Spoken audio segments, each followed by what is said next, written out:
அற்புத பலன் தரும் அன்னதானம். அன்னதானம் வழங்குவதன் மூலம் ஆனந்த வாழ்வு நமக்கு கிடைக்கும்.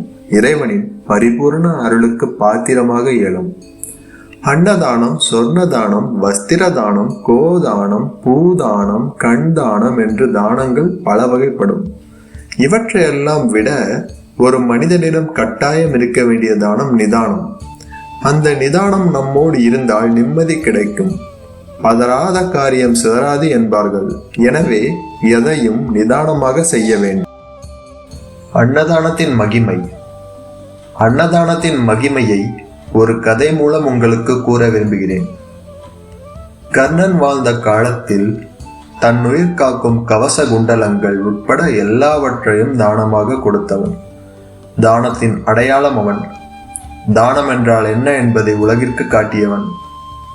ஒரு சமயம் கர்ணன் தானம் தரும் பொருட்களை தன் உள்ளங்கையில் வைத்து கொடுத்து கொண்டிருந்தான்.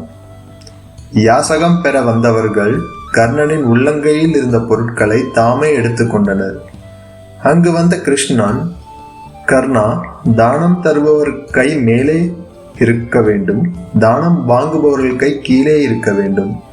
இதுதானே வழக்கம், நீ ஏன் இவ்வாறு செய்கிறாய் என்று கேட்டார். கிருஷ்ணா, நான் தானம் செய்வது புகழுக்காக அல்ல. எத்தனை பிறவி எடுத்தாலும் இதை போல தானம் செய்வதற்கு வல்லமைத்தா என்று என் கைகளை கீழே வைத்து இறைவனை வேண்டி தானம் செய்கிறேன். நீயே சொல், புண்ணியம் வேண்டுபவர்கள் கை கீழே தானே இருக்க வேண்டும் என்று கேட்க கண்ணன் ஆமோதித்தார். கர்ணன் இறந்ததும் சொர்க்கத்துக்கு அனுப்பப்பட்டான். அங்கு சென்று சகல வசதிகளுடன் இருந்தும் அவனுக்கு ஏனோ பசி மட்டும் அடங்கவில்லை. எப்பொழுதும் பசி இருந்து கொண்டே இருந்தது. அவனும் சாப்பிட்டு சாப்பிட்டு அழுத்து போனான். பிறகு சொர்க்கத்தின் தலைவனிடம் சென்று கேட்டான், நான் எவ்வளவோ தான தர்மங்கள் செய்திருக்கிறேன், எனக்கு ஏன் இக்கொடிய தண்டனை, எனக்கு ஏன் இப்படி பசிக்கிறது என்று கேட்டான். சொர்க்கத் தலைவன், கர்ணா, நீ பூவுலகில் வாழ்ந்த காலத்தில் பொன்னும் பொருளும் மணியும் ஏன் உன் உயிரை கூட தானமாக கொடுத்து விட்டாய். ஆனால் சிந்தித்து சொல், எப்பொழுதாவது யாருக்காவது அன்னதானம் செய்திருக்கிறாயா என்று கேட்டான். கர்ணனுக்கு அன்னதானம் செய்ததாக நினைவே இல்லை. அப்படியானால் இதற்கு என்ன வழி என கேட்டபோது, உனது வலது கை ஆள்காட்டி விரலை வாயில் வைத்துக்கொள், பசி அடங்கிவிடும் என்றான். கர்ணனுக்கு ஒன்றும் புரியவில்லை.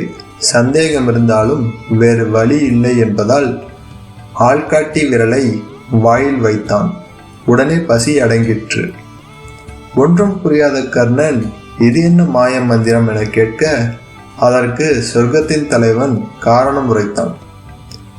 அன்பான கர்ணா, நீ பூவுலகில் வாழும்போது பசியுடன் வந்த ஒருவனுக்கு அன்னதான சத்திரம் எங்கே இருக்குது என்று வழி கேட்டான். நீயும் உனது வலது கை ஆள்காட்டி விரலால் சத்திரத்தின் திசையை காட்டினாய். அந்த புண்ணிய செயல் உனக்கு இப்பொழுது உதவுகிறது என கூறினான்.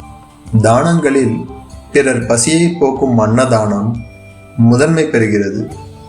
அன்னதானம் என்பது பிறர் பசியை போக்குவது.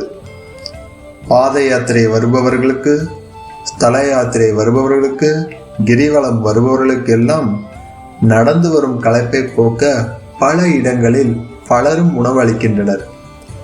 அதன் மூலம் அவர்களது ஆத்மாக்கள் திருப்தியுடன் நம்மை வாழ்த்துகிறது. தானங்களில் எல்லாம் சிறந்த தானம் அன்னதானம். முடிந்தால் வாரம் ஒருவருக்கு அல்லது மாதம் ஒருவருக்கு உணவு வழங்கலாம். வருடம் ஒரு முறை விழாக்களை முன்னிட்டு அன்னதானம் வழங்கலாம். உங்களது பிறந்த நாள், திருமண நாள், குழந்தைகளின் பிறந்த நாள், முன்னோர்களின் நினைவு நாள் ஆகிய நாட்களில், இறைவனுக்கு உகந்த நாட்களிலும் அன்னதானம் செய்யலாம். அன்னதானத்திற்கே பெயர் பெற்ற ஊர் வடலூர். இங்கு அணையா அடுப்பும் அணையா விளக்கும் உள்ளது. அருட்பிரகாச வள்ளலார் ராமலிங்க பிள்ளையின் சத்தியஞான சபை அருகில் உள்ள மண்டபத்தில் 3 வேளையும் பசிப்பினி போக்கும் அன்னதானம் இன்றளவும் நடைபெற்று கொண்டிருக்கிறது. 1867 ஏற்றப்பட்ட அந்த அடுப்பு இன்று வரை அணையாமல் அன்னதானத்தை சமைத்துக் கொண்டே இருக்கிறது என்று சொன்னால் எவ்வளவு ஆச்சரியம்! இதன் மூலம் அன்னதானத்தின் பெருமையை நாம் அறியலாம். அன்னதானம் வழங்குவதன் மூலம் ஆனந்த வாழ்வு நமக்கு கிடைக்கும். இறைவனின் பரிபூர்ண அருளுக்கு பாத்திரமாக இயலும். நாமும் முயன்றவரை அன்னத்தை தானம் செய்து இறையருள் பெறுவோமாக. நன்றி, வணக்கம்.